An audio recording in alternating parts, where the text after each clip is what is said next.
আমি এখন সর্বকনিষ্ঠটা দিয়ে আগে ছোট বাচ্চাটাকে দিয়ে পরিচয় করালাম।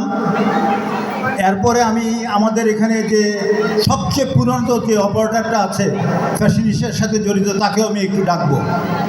তো আজকে কিন্তু এখানে কোনো বক্তৃতা বা অন্য কোনো কিছু দেওয়ার বিষয় না।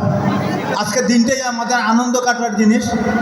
তারপরও কাজের ফাঁকে তো একটা কথা বলতেই হয়, যে জিনিসটা আমাদের প্রত্যেকটা জিনিসের সাথে আমাদের সাথে জড়িত। তোমার কী নাম বললাম না?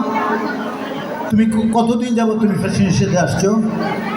6 দিন। আচ্ছা, ফারজানা তার অনুভূতিটা একটু বলুক। এই 6 দিনের মাথায় এসে আজকে 6 দিনের সে এরকম একটা জিনিস সে উপভোগ করতেছে, যে সেই ফারজানার এই উপভোগটা, ফারজানা তোমার কাছে কেমন লাগছে তুমি একটু বলো।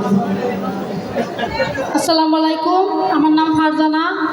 ফ্যাশন এশিয়া লিমিটেড অনেক ভালো, আমার কাছে অনেক ভালো লাগতেছে। আমি এই 7 দিন ধরে ডিউটি করতেছি, অনেক ভালো লাগতেছে আমার কাছে।